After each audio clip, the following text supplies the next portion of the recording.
Okay, my brothers and my sisters. This is the late night hour. Hey, I had nothing better to do tonight but to hang out with you. Me cut this on. You know what I'm saying? I had nothing better to do tonight but to hang out with you. I don't go out to clubs. I don't run around in the street. I'm not really a movie buff, and this is my first time doing this. You know what I'm saying? And I just feel like sharing today. I love teaching. And those of you who may be up or you may see this tomorrow, that's fine.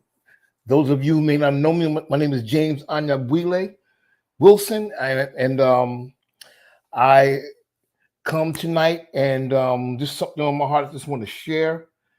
And I made a video earlier on our platform earlier. I think it was around 8:30 and 9, somewhere in that area, dealing with Africa, Nigeria. And I always said that. I said that, don't sleep on what's going on in Africa. To our Nigeria and also Uganda. Don't sleep on that. Okay? Because what's going on in the macro level, meaning internationally or outside of us, is happening on a micro level, meaning where we live as individuals and also where we live in America. All right? So always stay observant and keep your eyes open. You've seen the topic tonight on my commentary on what's been going on in Uganda. And I just want to use a subject as because Uganda won't bow, they plan to make them all suffer. And forgive me, I always greet my brothers and sisters with the ancient Kemetic words of peace, which means Hotep, also Amandala, which means power to the people. I always do that, all right? Once again, because Uganda won't bow, they plan to make them all suffer. We just, like I said, we have to stay observant, brothers and sisters. I know our mind is preoccupied with movies and Netflix and work and videos and TikTok and all these different things that's designed to really, and also about this plane crash of this Russian general who trying to take over Russia, you know what I'm saying, Putin and all of them, and he was in a plane crash. Man, what the hell did that got to do with us?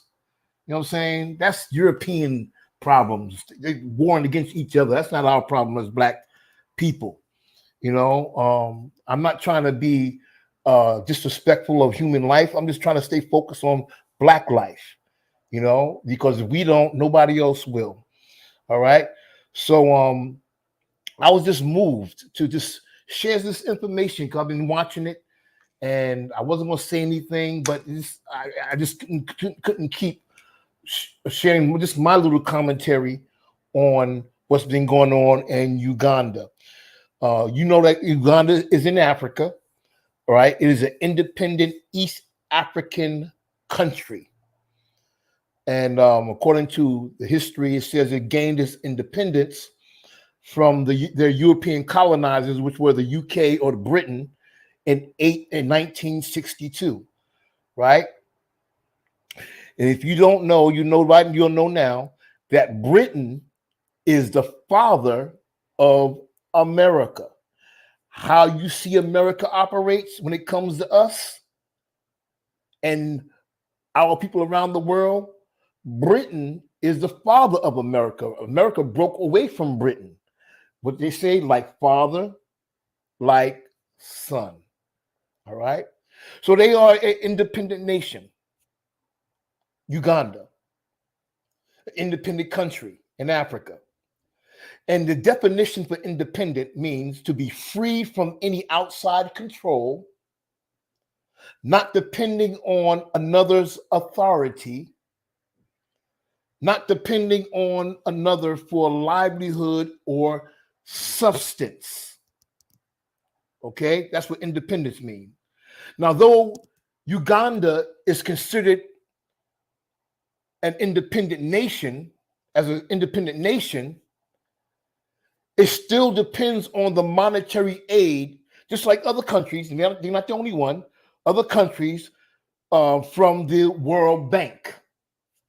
Okay, that's key. The World Bank.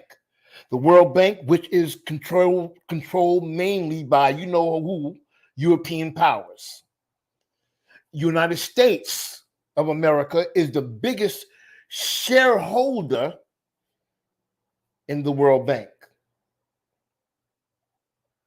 of the World Bank.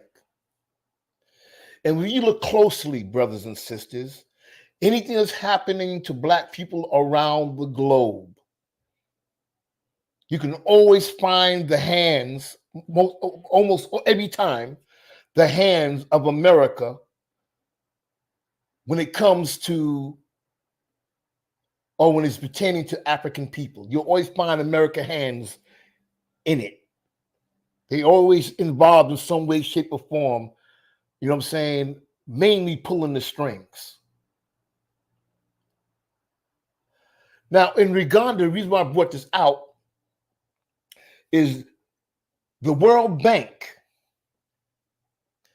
it had cut funds or financial aid from Uganda because they will not accept or incorporate in their African culture European Greco-Roman sexual lifestyle, aka called the homosexuality and lesbianism, or aka the LGBTQI, whatever, the alphabet movement.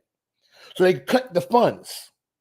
The European controlled World Bank is punishing all Ugandan people, all African people, men, women, and children, because the leaders or the president will not accept or incorporate or promote, like Europeans do, this Greco-Roman lifestyle. They're cutting off like $500+ million of financial aid from these people, from our brothers and sisters, if they once again do not protect and support and promote the LGBTQI and his other alphabets people in their country. You hear a lot of these African countries saying, listen, man, Europeans, I mean, America, whatever countries, France, whatever else, European countries, this is not our battle. That's your battle. You can't push your desires on African nation. We are independent just like you are. You do what you do, and we do what we do. So because they do not agree with this lifestyle or promote this European lifestyle, they're going to punish everybody, because Uganda won't bow. They plan to cause all of them to suffer. Yes. And did you know that when we don't accept certain things in the hells of North America, it don't have to be the LGBTQ, but that's one of them. You'll suffer the same punishment. You'll deal with the same repercussions. Am I right? Because it's not just a people, it's a movement, a politically powerful movement that have Black boot the door down in all throughout the world. They just don't want to be accepted. They want to take over everything. See, I don't mind you doing what you do behind closed doors. I don't mind you hugging up on your your whoever you hugging up on. But when you begin to promote it and trying to introduce it to our children whose mind is not sexual at this time, whose mind is not into relationships, who don't know nothing about them, we start pushing that on them and having daggone LGBTQI readings in libraries and making books for our young people to read. See, I have a problem with that.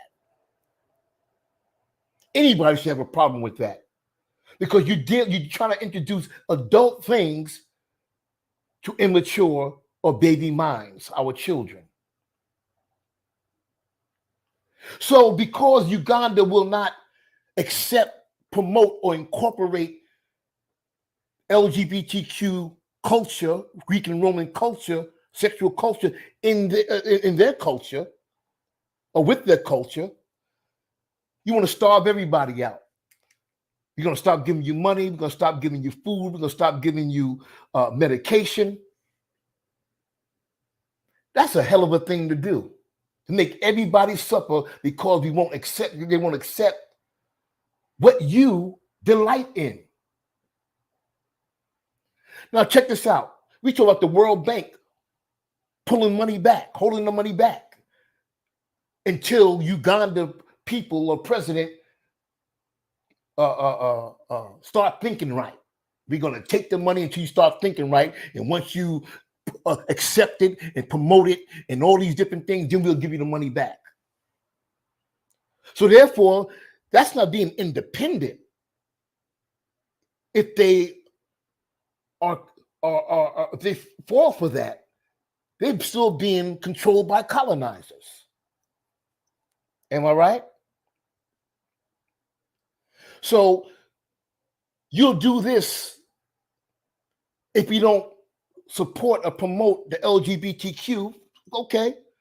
But there's African people killed, exploited, discriminated against, imprisoned, and treated unjustly all around the world because they're black. You can't deny that. But the World Bank, that's cutting off the funds of Uganda because they won't accept this lifestyle, the World Bank won't suspend funds from those countries who treat black people the way they do. Help me make that make sense. So I said that correctly. I know, don't go there, brothers and sisters. Please, whoever listens to this, don't go there. I do not hate the LGBTQI community. I think I'm saying it correctly, the alphabet community, or the people. Those Africans or blacks in there, they're still my brothers and my sisters. But I just don't approve of the lifestyle. I don't approve of them promoting it to our children.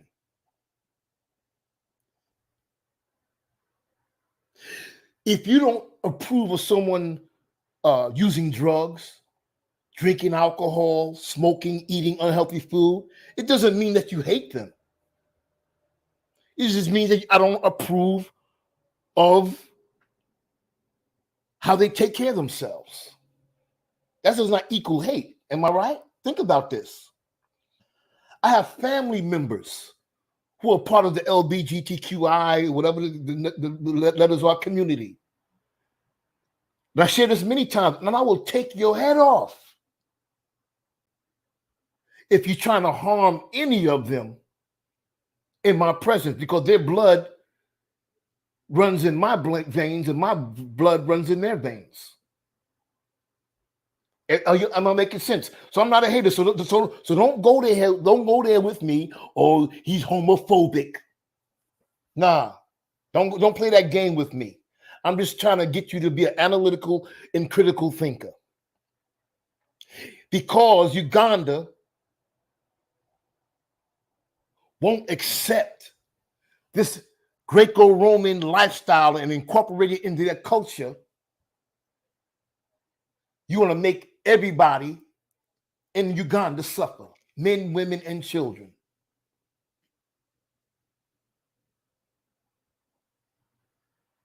Is that good, or is that evil. And because African people all over, you start seeing it now. You even saw it in what was it, Montgomery? Was it Montgomery? I think in Montgomery, Alabama. I believe it, yeah. Not too long ago when they had this uprising at this boat dock. I believe it was Montgomery, Alabama. If I'm wrong, correct me, right? People are beginning to stand up. And the white supremacists who control this white supremacist system is in an uproar because they cannot control black people like they once did. They cannot control people with threats like they once did. So Uganda president said, you know, the hell with that. You're going to sanction us, cut off funding, because I won't incorporate this Greco-Roman lifestyle that Obama kicked off in your country. They had to use a black man to do it. Bill Clinton wouldn't do it. George Bush wouldn't do it. But they told a black man, hey, you can do something historical. Push this agenda. That's the only thing that he did that was historical. He pushed the agenda, the LGBTQI agenda. So the Uganda president said, you're going to cut us off? You're going to make everybody suffer? The hell with you. We're still not going to bow down to your demands. We ain't going to bow down to your demands because you know what? Africa's learning that all these other European countries, including America, they need Africa more than Africa needs them. They need the natural resources, the rich natural resources in Africa. And these other countries with the World Bank throw this money in the face and say, hey, listen. Now, if Africa starts saying, hey, you know what? Instead of you exploiting us, we're going to get every dime that we deserve from the resources that you take from our land. And Africa all over would economically make a turn, a tremendous turn for the better. Because everybody else is enjoying the resources and the riches of Africa more than Africans are. China's coming in, exploiting them. France coming in, exploiting them. America coming in, exploiting them. Britain coming in and exploiting them. All these other countries, they're not friends. Black folks have no friends. Every time these foreigners come, it's always about taking what you got. They don't want to share nothing, but take what you have. Records, historical records show that. I'm not making that up. So Uganda said, I don't care. Take the money back. I mean, hold the money back. We don't care. We're not going to bow down to your demands. That reminds me of the story in the biblical text where King Nebuchadnezzar has some Israelites. It's a story. And they built this 9-foot statue, golden statue. And they told everybody, you bow down to this. You know what I'm saying? Everything going to be fine. If you don't, we're going to throw you in the fiery furnace. And it was 3 Hebrew boys. It's a story. Wouldn't bow down, but everybody else bowed down. And they came back to these boys and said, let me tell you something. I'm going to give you another chance. If you don't bow down, we're going to throw you in the fiery furnace and turn it up 7 times or 10 times hotter than it is. They refused to bow down. They trying to turn the fire up on Uganda. When you mess with somebody's money, when you mess with somebody's paper, you're treading on dangerous territory. You can get anybody's attention. And sometimes you can get anybody to do anything to keep that money coming. You know what I'm talking about. But when you are dependent upon another person for survival, they can cause you to compromise. Hear me, brothers. Get the lessons out of this, and sisters. They'll cause you to compromise. They'll cause you to compromise your values, your standards, and what you believe in. And if you try to stand your ground, the powers that be or whoever's in control or authority, they'll do everything in their power to force you to buckle. It happened to you on your job, or you know somebody it happened to on their job. It happens in politics. It happens in business. It happens in the educational system. It happened to Black people all the time. How do you think that the powers that be was able to force millions of Black people to take the jab? A lot of them didn't do it voluntarily. Like I said, on a macro level in Uganda, it happens on a micro level where we are today. All right. A lot of them was threatened. They said, we'll cut off your livelihood, we'll cut off your resources that you need and depend on to live and to take care of your children if you don't take this jab. And people went against their best, their best judgment. I think that's how you say it.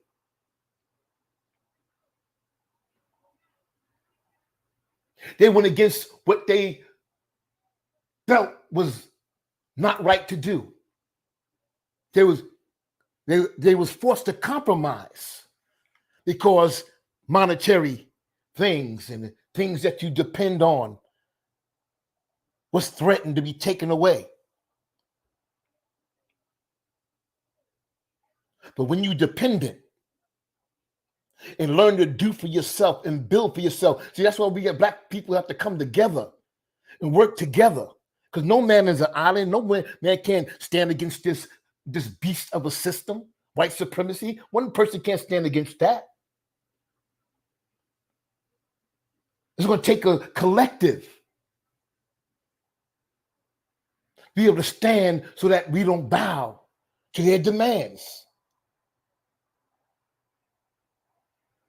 especially when they're against our good judgment.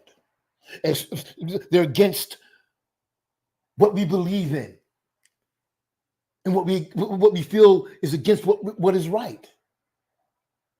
Are you hearing me, brothers and sisters?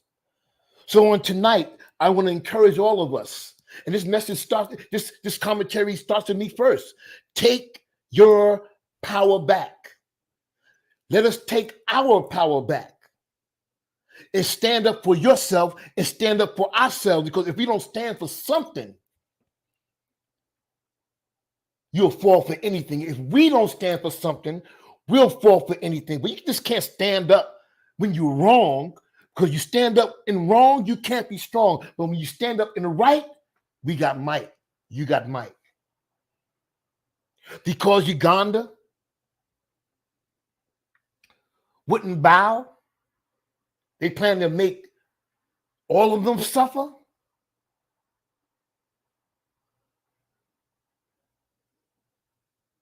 Is that how you want to live? Is that how I want to live? But when we gain and obtain our own, no one can make those demands on us or demands on you to cause you to compromise what you know in your heart is right or not right to do. Ashe? I thank you for listening on tonight, brothers and sisters. Hey, I just feel like just sharing. That was just my commentary on Uganda. And, if you listen to this, share some comments. You can make your points, whatever you want to make. And I want to hear what you think about what's going on, because I know you have sharp minds, analytical and critical thinking minds. I want to hear what you got to say. All right? My brothers and sisters, I leave you as I greeted you with a hotep, which means peace, and a mandala, which means power to the people. My time is up. Good night. I'll see you hopefully Sunday. Ashe.